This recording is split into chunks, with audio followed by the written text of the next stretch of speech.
Welcome to Horror Makes Us Happy, the podcast where we ask the question, what is it about horror that makes us happy? Your hosts are Steve Becker and myself, Chris Whitman, and you can find out more about us at our website, horrormakesushappy.com. Before we get started, this is the trigger warning. We're going to be talking about horror culture, macabre things, so we could delve into subjects that could include topics such as murder, child abuse, rape. There will be bad language. We're going to say bad things. We're going to talk about dark stuff. I mean, it's a horror podcast, so, you know, that's get used to it. Yeah, like, if that's not your cup of tea, what are you even doing here? Why aren't you listening to Little House on the Prairie, the podcast or something? It's like the end of Ferris Bueller. Go home. Go home. It's over. Shoo. I'm going to go inside and I'm going to get a shovel. Anyway, we were doing a thing. Yeah, that is the disclaimer. With that out of the way, coming up, we're going to be speaking with director and producer Eduardo Sanchez, another member of the Slumber Party Massacre podcast, Heather Powell, and then a few authors, Josh Mailerman and Sarah Langen. But today, we have the pleasure of the company of the author of such works as The Crooked God Machine, We Are Wormwood, and Girl Like a Bomb, Autumn Christian. Welcome to the show. Hello. Hey, I'm happy to be here so far. Yeah, right. It's been fun times. Give it a couple minutes. Yeah, it's been 8 minutes. We've talked about cursed stars and drawing dicks in the Bible. It's good times. Happy Mother's Day. Happy yeah, Mother's right. For our Patreon subscribers, that'll be an interesting conversation. Yes. Yeah. In this interview, what we'll be doing is asking 3 sets of questions covering your childhood, teenage years, and adulthood to find out what it is about horror that you like. The idea being that if we interview enough people, we might get some interesting answers to these questions. But that said, it's not meant to be a therapy session. So if there are any questions you don't want to answer, you just say pass and we'll move on. But starting with childhood, what are some of your earliest memories of scary things? So are we talking reality or are we talking like media? Because I know you asked that to everyone. Generically media, but we do also have another question asking if you had any like real life experiences. But for starters, like what kind of things in media or just general influences did you have in interaction with horror wise at a young age? So I always tell people this, like the scariest movie I remember seeing as a child was actually that claymation Rudolph the Red-Nosed Reindeer movie. Because that if you remember if you've seen it, if you remember the Abominable Snowman, yep, it terrified me. I used to like run out of the room whenever he came on, and I actually watched a little clip of it like a couple years ago, and I'm like, no, whatever noise they made for this is like as terrifying as I remember. Like I don't know if it was like a dog or like some distortion, but yeah, and also. When I first started reading, my teacher would give me like, I think it was called the Babysitter Club books. Not terrifying, but then I discovered R.L. Stine in a bookstore. It was Please Don't Feed the Vampire. It had a poodle on the cover, and it was like holographic, and you know you're a kid, so you're just like, oh wow, like shiny. It was one of the like choose your own adventure books, and I also had a poodle. It was the most horrible like dog I have ever had. It just did not like me. It did not want me touching it. But that was really like when I first started like loving like literature and reading. because it fed the poodle to the vampire. Yeah. Well, I think that was it was like you could either become a vampire in the choose your own adventure or like you could feed the like little, it was like a little blood packet because it's like a kid's thing, but then your dog could become a vampire. Anything else? That's like the main ones I can remember. Okay. So what about real life, since you brought that up? Well, I would say, you know, I was safe in the womb for a while, and then it just went downhill from there. Okay. It's a good start. As soon as you popped out? No, it's interesting because I was watching or listening to some of your other podcasts, and I think childhood is often portrayed as this very like innocent time in someone's life, but I think it is really just like a series of like traumas, like experiencing like the world. And I think depending on how neurotic you are, like the more you tend to remember like the awful things as opposed to like the good stuff. Hmm. Do you want to share? Well, I think to like keep it not horrible. The first thing I think I remember was like going to the zoo in Oklahoma City and like looking Okay. down into the hippo pen. And then I heard one of the moms nearby saying that like a kid fell in and like the hippo ate them.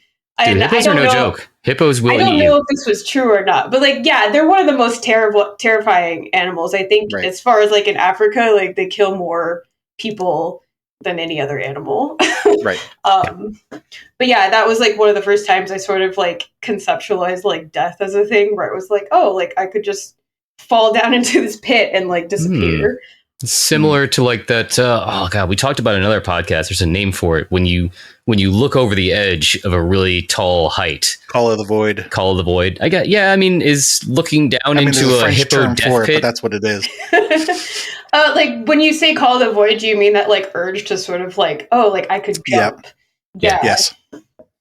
Yeah, I guess There's a it's- French term for it. I can't think of what it is right now, but that's what it translates to, is the Call of the Void. Okay. That's interesting. I guess that was a bad example, though. That wouldn't really apply with a hippo death pit because you probably have absolutely no urge to jump in there. Yeah, but at the same time, you're kind of curious. You're like, well, what would it be like? I don't know. Like, what would happen? I mean, I would die, but what would happen? Yeah. Yeah, I mean, now we're getting to topics of things like intrusive thoughts, but did you have a lot of intrusive thoughts when you were a kid, or was that just like one event out of other strange events?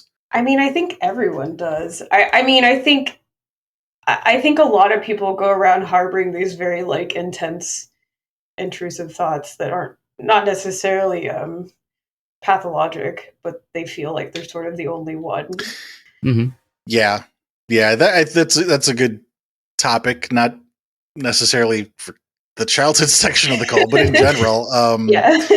Since you brought it up, yeah, I mean, when I was going through counseling, there was definitely a period of my life where I was experiencing those more often than previously. I was very stressed out and talked to my counselor, and she explained to me that it's not unheard of. The question is whether or not it is impacting your life in a negative way. Like, is it keeping you from being able to live your life? And if the answer is yes, then obviously you do need help with that. But if the answer is no, then that's not that strange. A lot of people do deal with it, like you say, but you don't necessarily know that until you've talked to somebody who tells you that. You just think that, why am I thinking these things? Yeah. Yeah, I think that is one of the good thing about like horror media in general, is that you realize there are other people creating things out there that sort of deal in similar themes to your own dark thoughts. Yes, however, I don't know, in the horror genre, I'm not sure that there are any people out there going, but this is normal. You know what I'm saying? It's just like, that's true.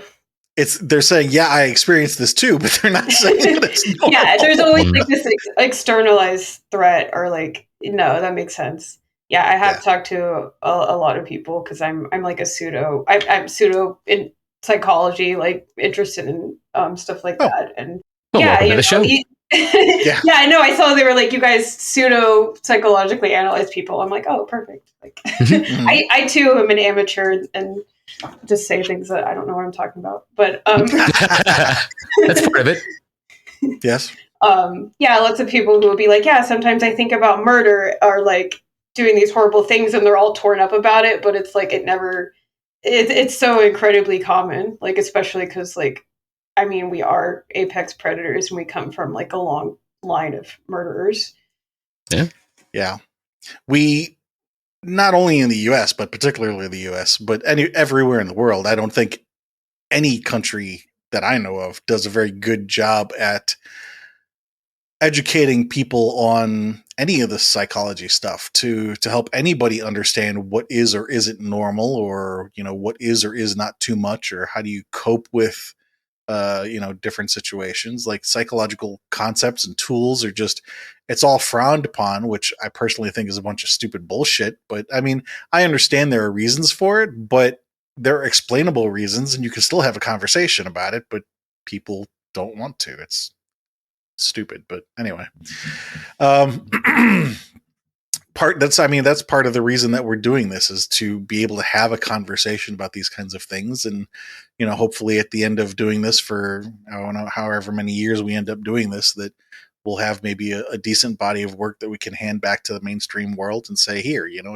it's not as crazy or stupid or strange or weird as it sounds like. It actually makes sense if you actually think about it and talk about it for a minute.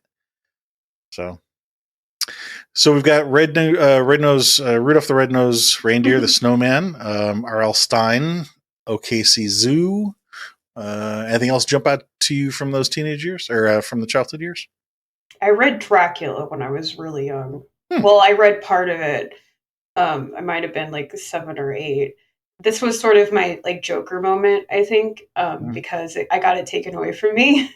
Because like I got to the point, if you've read it, or like, I mean, everyone's like knows the story basically, but the part where the vampire hunter like is about to stake Lucy like in the ground, and like you're a child, so it's like this very intense like moment, and that's like the moment they're like, no, you can't read this, it's too dark, it's too adult. But wait, yeah. So then my personality sort of like formed around that betrayal, and I've ever since I'm just like Are you talking about the betrayal of having the book taken away from you? Yes. So do you hoard books now? Not actually anymore. I've actually lost them a couple times because I move so much, but I mostly transferred to digital because then I can have them with me always. Yes. Makes sense. And they're much easier to move. That's true. Yeah. And you never run out of books, if like, because that used to be a thing as a kid. Like I was like the ancient times when you could actually run out of stuff to read, like, and instead of now when you could just like download a new book. Yeah, now it's just like infinite. Yes. Yeah, nobody will ever know the suffering. Like, you're right. So, did you have any other friends or family who were fans of horror back then, or was it just you? My dad was, and that was sort of like a point of contention with my mom, because like my mom was like pretty like religious, and like also like didn't want him watching like horror movies around the kids, which I can understand, because I feel like everyone I know that like hates horror as an adult has this story of watching like Stephen King's It or something when they were like 3, and it was just too much like data to process. But like even when we got older, it was always my dad would always like take us to horror horror movies. Like we saw a lot of like Japanese, like Korean, like foreign movies about like Grudge, like Ju-on, a couple others. Cool. And then he also introduced me to like Stephen King. But you saw all these like popular J&K horrors when you were younger, like way before the rest of the mainstream populace, it sounds. Yeah, before they got like remade into English. Yeah. Would you say that was during your childhood or teenage years? That was mostly like during my childhood. Huh? I think. Really? It was like into teenage years. Okay. Did watching The Grudge give you a long-standing phobia of taking showers? That was a thing for a while. I did have a very overactive imagination. As one does. Yeah. I also had a friend. I don't remember who it was, but it was a friend of my mom come in and talk about like how she had been demonically possessed. So I couldn't sleep for the next like 6 years. Like whatever your belief system, you probably still shouldn't bring up that you've been demonically possessed in front of children. It was a little, because children horror are movies. so. You can't have horror movies in front of kids, but you can have a real person talking about actually being demonically possessed in front of a kid. That's okay. Yeah. Yeah, and I remember she was talking about how she had to throw out all of her books because like the demon would like transfer into the books. And like if you're like a child, like you sort of like trust these adults to like know what they're talking about. Like you obviously know that a movie is fictional, but like if someone's like, "Oh yeah, demons are real," I mean, like, not to them. Yeah. Right. Right. To them, it was apparently very real. Yeah. Yeah. So I was just terrified of demons for like the longest time. Let's see. Did you participate in Halloween as a kid? Yeah. Favorite costume? I don't remember. I think my costumes were very normal. Like I was like a pumpkin one, and then I was like a cowgirl, and then like a fly. That was probably the weirdest one because my mom. I said I wanted to be a fly, and she was like, "Oh, like a butterfly," and I'm like, "No, like a black house fly, like the ugly looking motherfucker." Like, Well, that's probably Had you pretty recently easy. seen The Fly? I hadn't seen The Fly actually. I didn't see that till I was an adult. Okay, probably a good thing. Yeah, that one might have been a little intense. No, I imagine that'd be a pretty easy costume. Just 2 colanders for the eyes, and then antennae, Yeah. and then you got wings and a black suit. Maybe a vacuum cleaner hose for the proboscis. You know.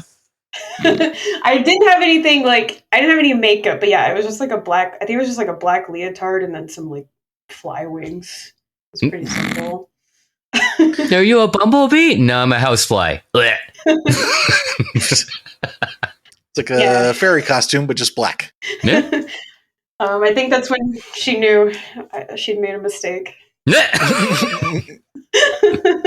How about a least favorite costume? Oh, I don't know. I can't remember not liking any of them. Okay. Did you have any really scary dreams when you were a kid? Oh yeah, all the time. I mean, most of them were about demons for the reasons we talked about. Yeah. Okay. Understandable.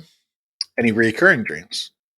I had a really strange one when I was super young. Is like I would start screaming for like it would be like I would be in my bedroom, like everything would be like as I remember it when waking, but I would just like get up and start like screaming, like throwing a tantrum. Like for what reason I don't know, but like as I kept moving, like it would get harder and harder to move until like I was just like frozen. And I had that dream like all the time. That's creepy. Right. Yeah, it was a little strange. I still haven't like psychoanalyzed that one. Yeah. I made a note. We might come back to that. So there are often, not for everybody, but for some of the guests we've talked to, there was like a dividing line where at a certain point they found horror to be entertaining, but before that they were scared. Where was the line for you? Where did that come in childhood? Was it always entertaining to you? I mean, it sounded like, at least with the Rudolph the Red-Nosed Snowman or Abominable Snowman, that there was fear there. Where did the enjoyment start? I think it was at the same time because even when I was terrified, I was simultaneously fascinated. And I've always felt that way because horror movies, particularly, really scare me. But I also feel compelled to watch them. Okay. What do you think you're fascinated by? I'm a very neurotic person. I had to disable my TikTok account for this reason. I don't know if you've ever been on TikTok, but the algorithm is very, very good. Like what you tend to look at tends to be what it shows you. So I would get fascinated by these train wrecks, and it was just like my entire feed was just horrible train wreck stories that I don't want to repeat. So I'm like, I have to get off of here. And I think a lot of it is because neurotic people are sort of in a functioning society. They're sort of the ones designed to look out for danger. So I think part of it is that compulsion to look for danger and see how you can sort of synthesize and understand it. Let's see. Did anything happen in your childhood that introduced any fears, lasting fears? I mean, just the usual abandonment and failure. Not anything particularly. I don't know. I'd say abandonment and failure are pretty advanced for childhood. That's more adult things that you fear. Oh, well, I guess it sort of becomes crystallized over time. It kind of does. I can't remember being afraid of clowns in particular, for instance, or anything. Okay. So we'll jump into teen years then. You mentioned The Grudge and Joanne. Any others jump out to you as impactful in your teenage years? I think it's a Korean movie. There was one called Tale of Two Sisters that I really liked. You've seen that one? Yeah, that's a good one. I watched it so many times, just trying to like figure out what was happening. I also really like The Shining. That's one of my favorite movies. Classic. Yeah, I also like played a lot of video games. So like I remember Resident Evil was really terrifying to me. Then there was like Quake, which like it's more like a shooter, but it had like these horror elements. Like it had the soundtrack by like Trent Reznor and everything. Yeah. And then I read like you could start reading Stephen King when you're 6, and you'll probably never read all his books. So there's Stephen King and like and Dean Koontz. Like I know a lot of people don't like him now, but like I thought like he had some pretty good books. Richard Lehman, which I probably shouldn't have been reading, but I did. Why not? It's a little perverted. If you're familiar with anything by Richard Lehman. No, I'm not. Can't say I Yeah, am. he's sort of like considered more like, I think he's considered more like extreme horror as opposed to like regular horror. Okay. More gore, like more like sexual stuff. My brother really liked those books. They're okay. Well, he's got a Louis Royale cover. That's a good start. Yeah. He's sort of like a cult. Like he might be like among like horror writers. Like most horror writers like know who he is. Okay. I mean, that's a pretty good list. Yeah. I mean, so the first one that you mentioned, other than The Grudge and Ju-On, was Tale of Two Sisters. What did you like about that one? There was something like very familiar and unknown about it at the same time. I was actually talking about this the other day because like I'm actually not a fan of Lovecraft. I know a lot of people are. That's sort of like a sacrilegious thing. And I think it's because people say we're scared of the unknown. Like, we're not really scared of the unknown. We're scared of proximate unknown. Like, I don't know if you remember when, like, the Pentagon came out and said that aliens were real, and everyone was just like, Like, they didn't really care. If it's so unknown that it doesn't, like, affect your daily life, I don't think it's scary. I mean, it was bad timing, too. It was also in the middle of a pandemic and a state of civil unrest. It's just like, hey, the world's on fire. By the way, also, we admit it, aliens are real. Yeah, whatever. I'm going to die from this virus over here, right? There. Yeah. By the way, we assassinated JFK. Like, I don't know. Just let all things out. Yeah. But yeah, what I thought about Tale of Two Sisters was that it was so mysterious and unknown, but like so familiar at the same time, because it is about like a child. And I thought a lot of the confusion was similar to like what a child feels like when their parents are going through something tumultuous. I like what you said about proximate unknown. That's kind of an interesting concept. Mm-hmm. And what I mean by that is like the unknown that's like just within reach, and it's like affecting you personally, but you can't quite. Right.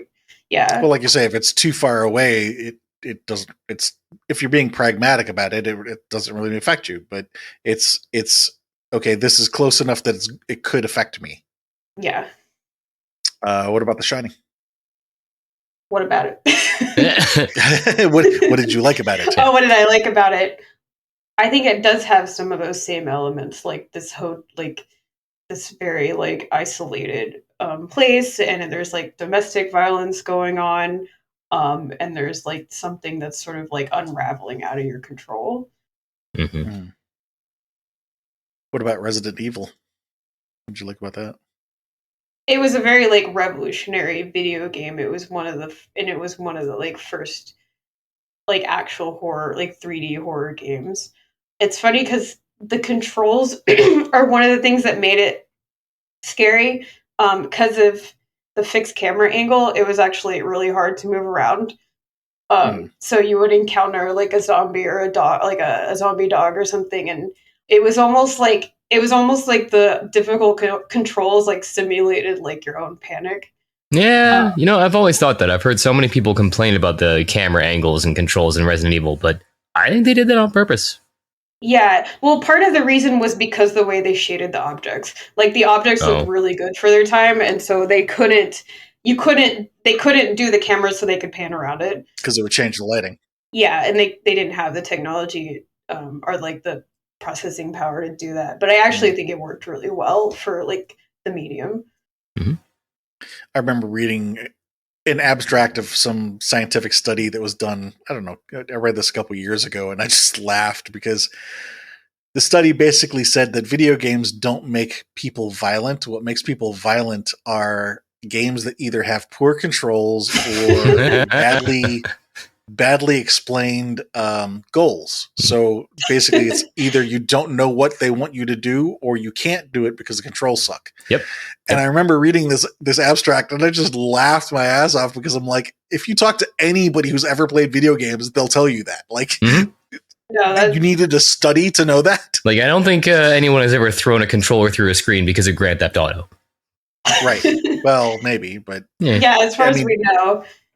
I always thought it was funny that like people said violent video games made us violent, because I'm like, well, I mean, we've been plenty violent before video games. Yeah. Oh yeah. There's this thing called the Crusades. Yeah. And it's like we are violent and then we manifest it in the game. Like we don't need a game to make us violent. No.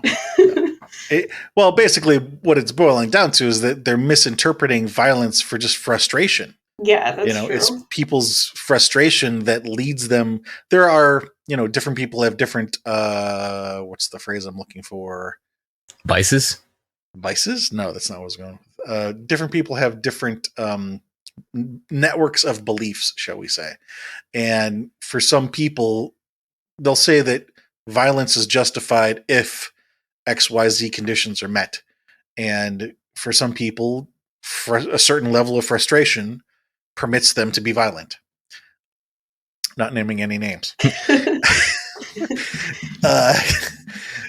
And this is that's where that comes out. I mean, it's people misunderstanding or misinterpreting or not digging that one layer deeper. All they see is the violence. They don't dig a layer deeper to see it's the frustration that causes the violence. Anyway, off topic. That is true. I was actually a video game tester for a while, and then I did design, so I have seen I've seen a lot of frustration. Yeah, I'll bet. Yeah. Did you participate in Halloween as a teenager? As a teenager? No, I don't think I did. I think I was over it by then.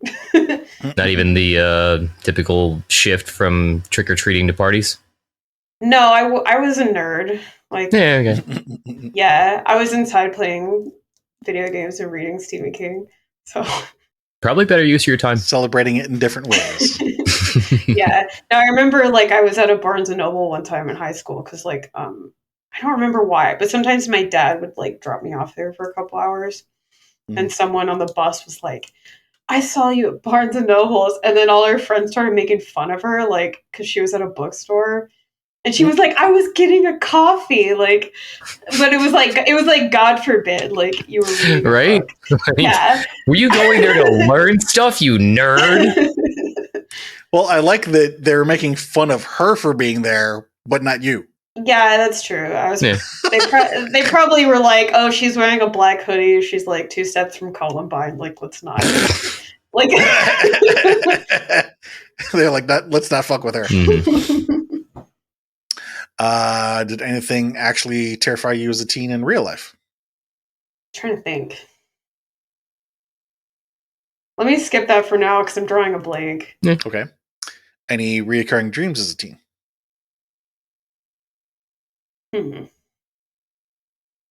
Also a blank. Oh, I had like, okay, my demon like obsession continued. I had like a lot of disturbing dreams where like I think there's actually like a psychological disorder that's kind of like this, but like in real life where you think everyone's sort of like been replaced by an imposter. But like in the dream I would be talking to like my dad or like my brother, and then all of a sudden like their voice would like completely change and they would become like the whole time they were like this other entity, and that always scared me. Not for bad reason. That's kind of freaky. And it would always be some of it was like just weird. Like I would be like talking to my dad on the phone, and all of a sudden it would be like a woman's voice, which you wouldn't think would be like, it wasn't like a scary voice, but it was just like the switch. It was like terrifying. That is an interesting twist on that. Yeah. Yeah. Let's see. had you, by teenage years, found anyone else who was a fan of horror? Was it still mainly your dad? Yeah, but I did start. This sounds nerdy, but like I started like writing on DeviantArt. Yeah. Okay. And I found a lot of not necessarily horror fans in particular, but like people that were also teenagers that were writing. So Mhm. that was like nice to like actually connect with other people that weren't like, I saw you in a Barnes and Noble. Like you better not be a reader, like, you know. Okay, cool. So there was getting some of the social element added there. Yeah. I feel like I'm missing something here. Not sure what. I'm going back to the childhood dream about, throwing this tantrum and it being harder and to move until you feel frozen. The first thing that comes to mind is like it's a power struggle or feeling lack of empowerment. I don't know if that's a theme you Yeah. mentioned. I can definitely see that. I think a lot of kids go through that, especially if they don't feel like heard or seen. And I think just Right. generally, like, I think just in general, being a child is a lot to do with like a lack of power. Cause I mean, like, someone can just pick you up and like throw you over the Right. shoulder. So and you don't know how to articulate that at all. So it probably comes out like in your dreams. Right.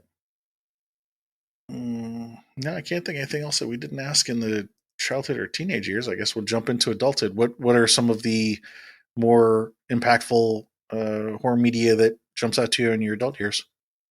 So when I became like I would say an adult or like late teens, I started like sort of branching out into more literary stuff, and I actually found the same feeling I got when I read like horror books, like in the horror genre, is sort of like I found in books like Sylvia Plath's The Bell Jar, which is about like a woman going through an intense depression, or like Dostoevsky's like Crime and Punishment, which is about a man who basically thinks he can pull off the perfect murder, but then he sort of becomes like crushed and overwhelmed by his own guilt.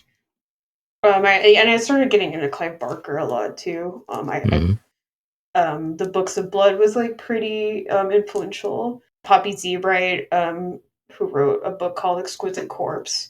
I started really liking books that had like a style to it. I found that was like a new dimension. What style was that? I'm sorry, I didn't hear. Oh, it's just like books that like were stylistic, like they had. Oh, I guess some people call it not purple prose, but like a lot of horror genre books like have a very like simplistic style. But I started getting really into like the language and how the language like influences the thoughts and everything. okay. Bell Jar. What did you say that one was about again? So Bell Jar was written by Sylvia Plath, who very famously is a poet that committed suicide, and it's about her.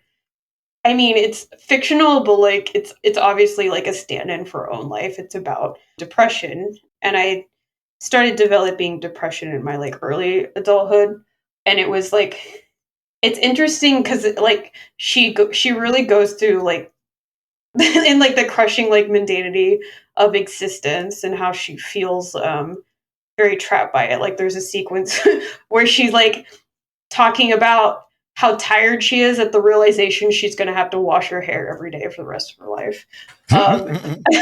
Like just relate. like the. Well, I mean, not to the hair thing, but like, I was going to say, wait, no, you can't. I feel like that's like almost like an adult horror in a way. Nihilism. Mm-hmm. Yeah, I have this theory that like because I started reading a lot of the existentialists at the time. I read like Sartre, I read Camus. They're like I think they were chronically depressed and sort of like viewing the world because like, so one of the they weren't necessarily philosophers. They were just waxing poetic about the fact that they were depressed. Yeah, and I'm sure someone's gonna get mad at me about that because like but I mean like they do have some interesting ideas, but I think they're all put through like the perceptual filter of someone who's just struggling with existence at like the basic level. Like the idea of like absurdism like is a big thing in like existentialism where it's just like life is inherently absurd. And I think that's really a matter of perspective. I'm feeling like the porque las can shit no las dos meme fits here. That you're saying they're not philosophers; they're just chronically depressed, and I'm thinking, well, why not both? No, Yeah, that is true. could be both. That's true. They're being philosophical about their depression. You Yeah. could make that argument. I think I just did. Yeah, one could hypothetically. Yeah. So absurdism, depression. I mean, you're relating to it because you felt that you were kind of starting to feel some of the same things. What were you feeling depressed about, or is it just a general malaise? I think it was just like a general. I wasn't raised with good coping skills, so I was sort of feeling like going off to college and feeling the weight of that and not really knowing how to function properly. I mean, now we have YouTube videos where you can see these 14-year-olds who like have a whole schedule down, and you could learn all your life skills that way. But that wasn't the case at the time. Right. So just a general struggle that you couldn't necessarily put your finger on at the time. Yeah. Understandable. Kind of feel the same way myself. So Crime and Punishment, you said that one brought up murder and guilt. What did you like about Books of Blood?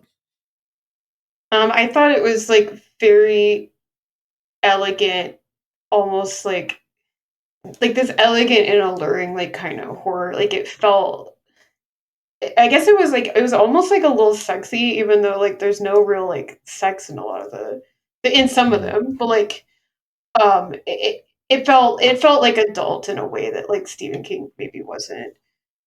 Maybe having to do with his nationality compared to ours.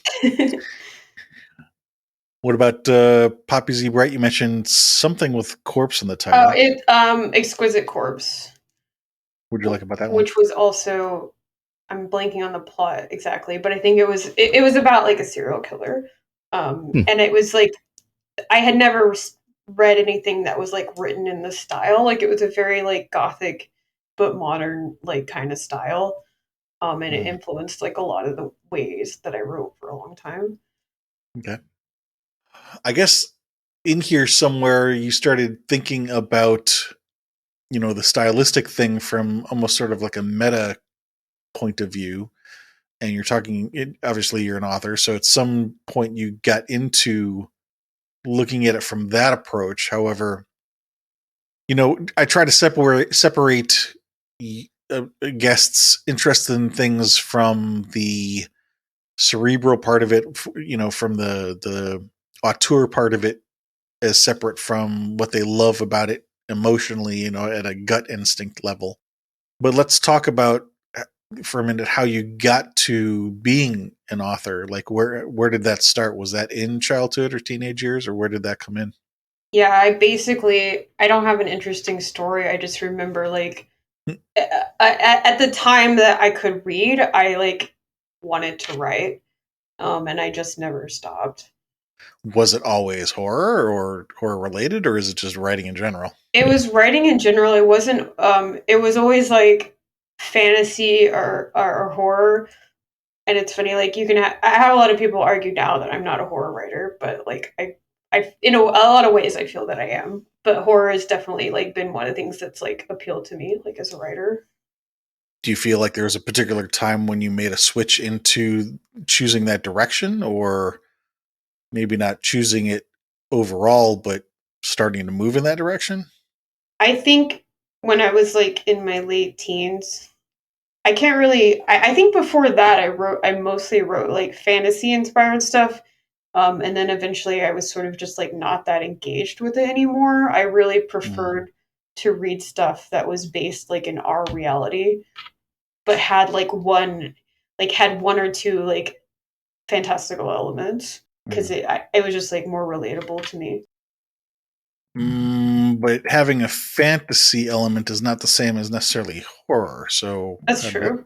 But I guess what I mean is like horror as like a supernatural like element. Like just one thing is like a little off from like what reality is supposed to be.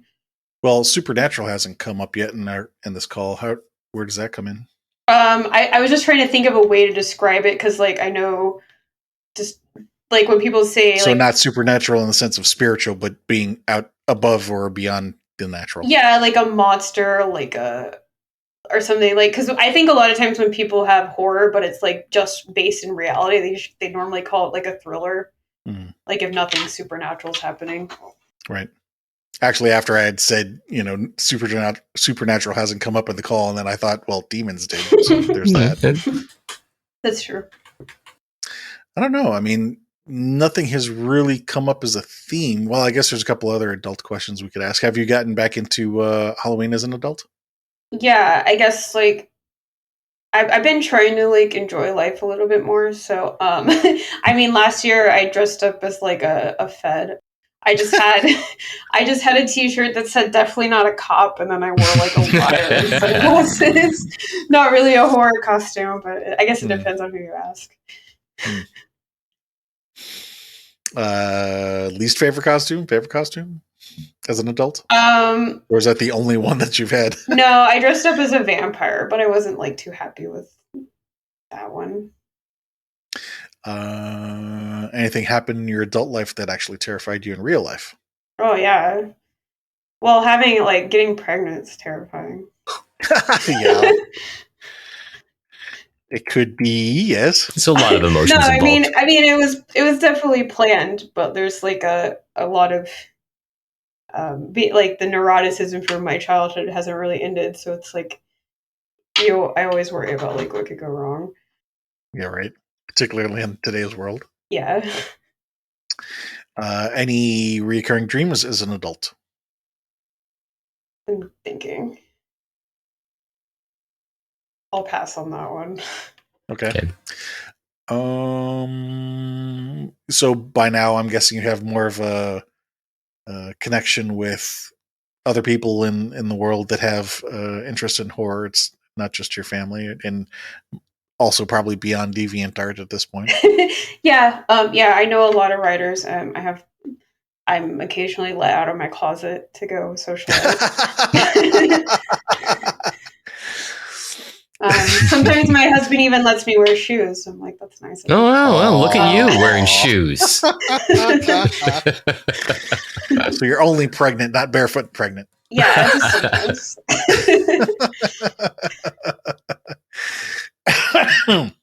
Let's see. We haven't really talked about neuroticism too much. But I think you brought that up all the way in childhood years. Like, so go ahead. You were going to say something? Oh, sorry. So you can continue. I was just going to ask, what's your experience been with that? Oh, okay. So like, and then when I say neuroticism, I'm specifically talking about like a heritable trait. There's a personality model called the Ocean model, which is like, it's not like Myers-Briggs or anything. It's like one of the actual scientific like taxonomic ideas of personality. And like one of the traits is neuroticism, and neuroticism is it's considered like a bad trait, but I think it's actually like just not utilized properly in a lot of people. And it's essentially like your ability to see danger. It's just it never tends to shut off. I was thinking about like, how children are sort of like afraid of like the dark, and they're afraid of monsters, and you sort of have to go through this period of being like, okay, like monsters aren't real. And in a way the children are more correct than the parents, because genetically, like like looking back in our history, like monsters have been very real. Like the darkness has been a terrifying place, like beyond the light of like the campfire, or like beyond the light of the village. So it's almost like learning to not be afraid of like the dark is almost like a regression in a way.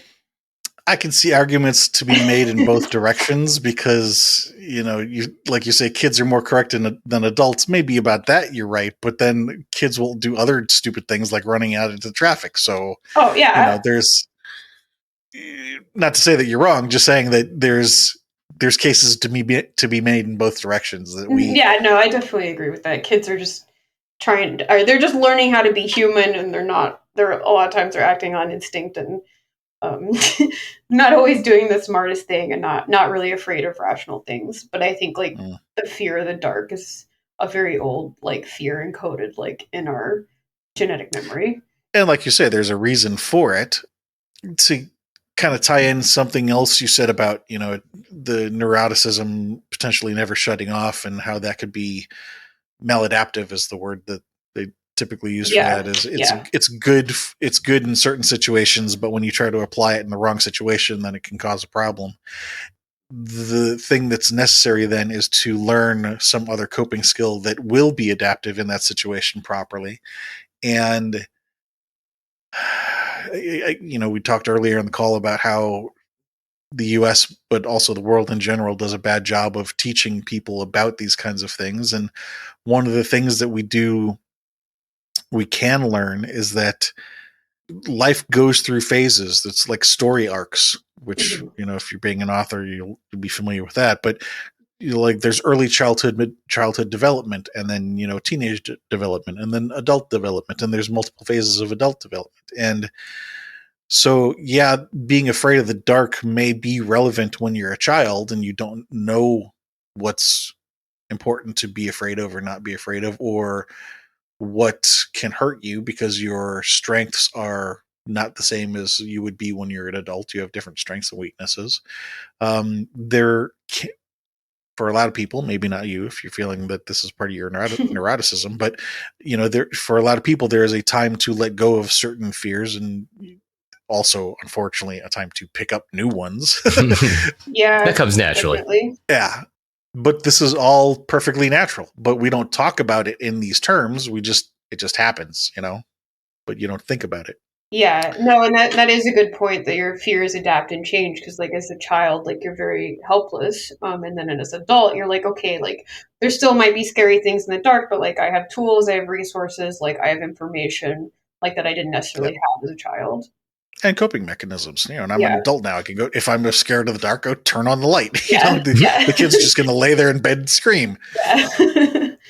And it's interesting that you talk about like acquiring new fears because like when I was in my late 20s, I actually developed like not agoraphobia, whatever the fear of heights is. I forget the name of it, but like I had never been afraid of heights. High anxiety?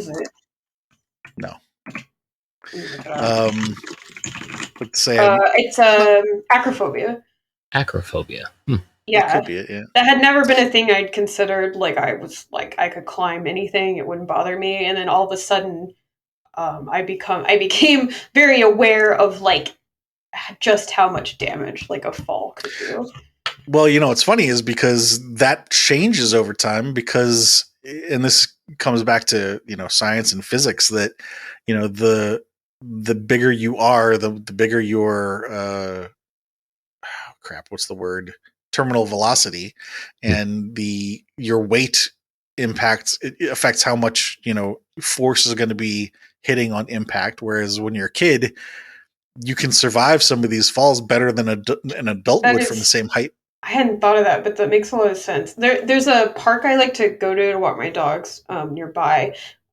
They sort of made a new path that's really bad because it's like a little narrow strip, but there's like a huge sheer cliff.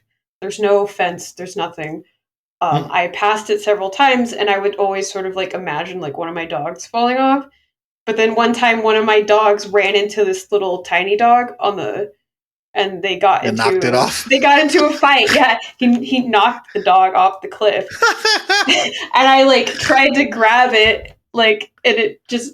And then like there's a woman screaming. It's like a woman and her husband and like the baby. And this woman like dives down like the cliff, like just like grabs onto a tree and like I don't know how she made it down there. But thankfully the dog was fine because it was like a very, very tiny dog. But yeah, that was like an interesting moment of like sometimes the thing you're afraid of like does actually manifest in real life in front of you. Mm-hmm.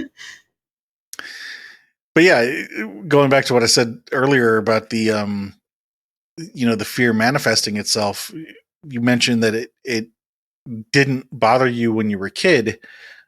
You may not have been conscious of it, but there may have been some part of you on a subconscious level that understood it wasn't going to hurt you as badly when you were younger, and now that Yeah. same fall from a certain height is going to hurt you. Yeah, that makes a lot of sense. Like, I hadn't thought of that. I think also like it's sort of like they say your prefrontal cortex doesn't develop fully until your late 20s, and a lot of that is sort of like awareness of like cause and effect. Which you can see like especially like in young men, like they don't really have a lot of they either like they don't have a lot of concept or a lot of fear of like doing things, which is why their death rate is much higher in their early 20s. But I think, I think a lot of that is like, oh, yeah, like physics, that's a real thing. And like, if I fall, like, this is going to happen. And there's consequences to like, Yes. yeah, that you can't really come back from. Yeah. So some of the follow-up questions or the ending questions that we like to ask here, these cover not just your childhood or adult years or any section of this, is your entire life. And it's not just horror, but any genre. So the first two questions I'm going to ask, I'm going to give them to you at the same time. It could be the same answer for both, or it could be different answers. But what would you say is your favorite movie, and what movie would you say you've watched more times than any other? It would be the same, and that would have to be Blade Runner. Oh, nice. Really? Why Blade Runner? Because it's awesome. Yeah, because it's the only movie worth watching. No, I'm kidding. Yeah, I think I watched it at like a very pivotal moment of my life, and it's like a beautiful. It's like a very human sci-fi story, and that's like incredibly rare. And it just like, I mean, it essentially made the entire cyberpunk genre. And as far as I know, nobody has revolutionized sci-fi as well since then. When you say you watched it at a pivotal, can't talk today. When you say that you watched it at a pivotal moment, what do you mind sharing what that was? Yeah, so like I had actually dropped out of college for various reasons, and then I had moved to Oklahoma from Texas, and I remember like my aunt, like back when Netflix was like they would actually mail you like the DVDs. I remember her like, hey, like I think you would really like Blade Runner. And I think just at that moment, I was sort of like absorbing a lot of information because like so much was new. So I just remember like it felt like a marker like into adulthood almost. You mentioned this human sci-fi element. I guess that is important to you on some level. Yeah, I think a lot of sci-fi is very focused on, and I think this is the same error that a lot of like horror has, is that it's very focused on like the technology and like what's happening on the material level, but then in Blade Runner, everything is focused on the human element. And I think that's really like I think that's really the difference between like what makes like something like okay and what makes it like great. Yeah, it's like it's not a science fiction story to be a science fiction story. It's a human story that's an interesting story that just happens to be in the future. Yeah, and I think because it's based on like the Philip K. Dick novel called "Do Androids Dream of Electric?" And now I can't talk. "Do Androids Dream of Electric Sheep?" And he's actually like probably my favorite novelist. But I would say Blade Runner is actually like a superior piece of media because of the way he like crafted the story. Because like in the beginning, when you have Deckard talking to like one of the robots, and he's like trying to decide if he's a robot by asking him these like questions.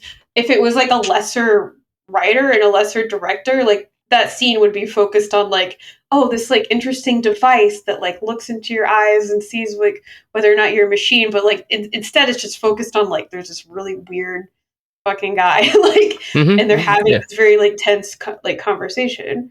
Yeah, it's similar like what you were saying about The Shining earlier. It's just the overall delivery and style of the film is like the tight close-ups on people's eyes, the pauses, the way they speak. Yeah. it's good. That's what I'm getting at. That's the point I was making. So since you're also so interested in the literary side of things, let me ask the same question on the literary side. What would you say is your favorite book, and what book have you read more times than any other? Also based on or since Blade Runner is based on a Philip K. Dick novel, my Philip K. Dick is probably like his book A Scanner Darkly is probably like my favorite book. And it's funny because like it's not even really like sci-fi. It's more about a bunch of weird friends that got together and like are slowly like driving each other crazy with their like drug fueled like psychosis. Yeah, I mean, like if it's all in their minds and hallucinations, because it is all about drugs, then the skin suits and the tech could be made up. And really, I guess the only thing that's not nonfiction about Scanner Darkly is the drug. I think that makes sense. And like knowing about like PKD's life, he sort of when he wrote that he was hanging out with a lot of like characters that were like similar to his book. So like there's a scene where they're arguing about like how many gears a bike has, and it's just this complete like I love that scene. this complete like if you've known people that are like drug addicts, like it's so believable and like realistic. Yeah. Do you see any common threads about what kind of horror it is that you like? Metaphysical, occult? I mean, I didn't see a thread until I started talking on this podcast, but I think I really like things that are like sort of like about dysfunctional families and like them dealing with like this like mysterious intrusion or that's also sort of like a analogy to like what they're going through like in reality. Sorry, had something in my throat. So you said dysfunctional families dealing with an intrusion as symbolic for what again? What was the symbolism? Like the monster or whatever that happens is like sort of representative of like domestic struggle or like psychological issues. Mm-hmm. Any idea why it is that you like those things? Yeah, probably because I'm familiar with psychological struggle. I figured that might be the answer, but I mean, just because it's just because it's so outside of my own experience. I mean, like I had a perfect life growing up. Like, it was all just, you know, by riding a bicycle through a field of flowers. Yes. So then, you know, one of the last questions is why horror? Because couldn't you address that same kind of interest in other genres? The ones that I guess would come to mind for this specific thing would be maybe, I don't want to say rom-com, but like a drama. Like the one that first popped to mind was Fisher King with Robin Williams. It's a good one. I don't know if I've seen that. Yeah. I don't know. Like, I think it's hard sometimes to determine like why people have the interest they do or why they're fascinated by things that they are. I know I've listened to like some of your other podcasts, and I know a lot of people are like, well, why do you like horror if like it's so horrible? And I'm like, because we're horrible. Like we're horrible, like violent people, but we're also like, because I mean, we're dualistic in that sense, and I think a lot of people want to ignore that. Like it's like the shadow like self basically. And there's a quote by Carl Jung, not exactly, but he basically says like that which stays in the subconscious like becomes fate. So it's like the things that we aren't aware of in our own nature like end up sort of like determining and owning us. And I think horror is like a good, even though it's like supernatural, like a lot of the times it's a good lens into our own worst fears like about ourselves and like what we're capable of. It's funny that you brought up Jung in the Shadow. Our very last guest, whose interview has not been published yet, brought up the same thing on her call. That's funny. Yeah. And I know Jung is sort of seen as like passe, I guess, in like some psychological circles, but I really think I don't think anything describes that like as well as like the shadow self. So going back to the question of why horror as opposed to other genres, though, do you feel that there's some way that horror represents these more accurately or better than other genres? Or I think it does in a way, like just because like horror is defined by terror, and terror is always that thing that we don't want to look at or face. I'm glad that you added that, because my first thought was that, the dysfunctional families may not always be terrible in the sense of terror, although obviously sometimes they also can. Yeah. But the thing that they don't want to face, I like that wording of it too. Yeah, because like in the right lens, that could be a comedy, right? Like there's a lot of comedies about like dysfunctional families. But yeah, it's like I think it's really just like I have a compulsion to look into the abyss, I suppose. Yeah, going back to the thing about comedy, there are also families that, as you say, choose to deal with things with humor, but sometimes that is also an aversion to actually dealing with the topic at hand. If you're always laughing about something but you never actually address it, then you're still avoiding it. That's true. I don't know if you've ever had one of those friends who just like cannot be serious. Like like just like every moment, like if it becomes a little too like tense, they have to like crack a joke.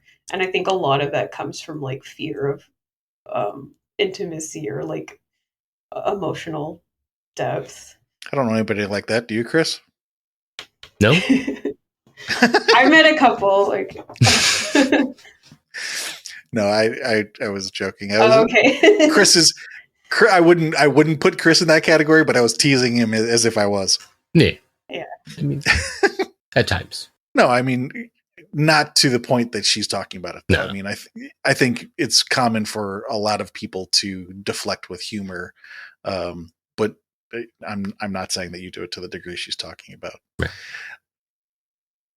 All right. Well, if I were to summarize the call, then I think you kind of hit on it there at the end. That I like that summary that you gave of the dysfunctional families dealing with an intrusion as a metaphor for the trauma that's already inside the family.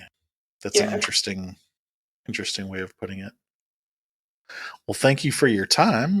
Do you want to pitch anything before I hit the closing? I don't think so. Okay.